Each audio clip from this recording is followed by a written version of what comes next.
Les conférences TEDx sont le parfait mariage de sujets intéressants, de sujets d'actualité et d'une manière fun, accessible de présenter l'information, d'attirer l'attention de ceux qui ne désirent que finalement qu'être plus curieux de la vie, de la technologie et de tout un tas de choses. J'ai été invité par l'équipe du TEDx de l'UTC Compiègne pour parler d'un sujet que je connais assez bien, qui est donc le sujet de l'intelligence artificielle.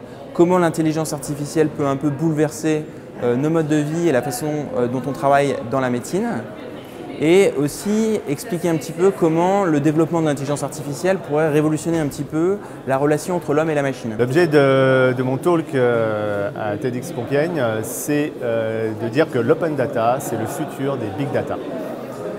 Concrètement, c'est d'expliquer que les données en masse, les mégadata, les big data évidemment représentent un intérêt certain pour ceux qui les produisent, ceux qui peuvent les réutiliser, mais il y a encore plus d'intérêt à pouvoir croiser les données qui sont produites par les uns et les autres, donc que chaque organisation, chaque individu qui est producteur de données s'engage à les ouvrir avec les autres pour développer des services innovants bénéfiques pour tous. Je viens parler aujourd'hui de la nécessité d'une culture critique des données, c'est-à-dire d'être capable de comprendre comment les données sont produites et comment elles sont utilisées et comment est-ce qu'on peut reprendre du pouvoir sur l'autorité des données. J'explique un petit peu comment fonctionne la recherche médicale, parce que c'est quelque chose que les gens connaissent peu au final.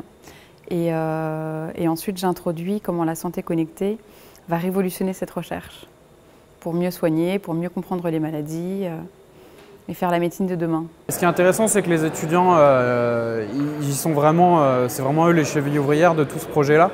C'est eux qui ont tout mis en place. C'est un gros challenge pour eux. Et après, en fait, ils s'intéressent énormément à nos sujets, donc c'est bien de discuter avec eux et de discuter entre les intervenants, avec les étudiants sur nos sujets. J'ai déjà rencontré quelques étudiants, notamment à la fin de ma conférence, qui voulaient un petit peu me poser quelques questions, me dire qu'ils étaient intéressés par la vision. Et j'espère en rencontrer davantage maintenant et échanger un peu avec eux sur ces sujets-là. Personnellement, j'ai eu la chance de pouvoir échanger énormément avec M. Durupt, à la fois sur son projet et sur ses objectifs de recherche.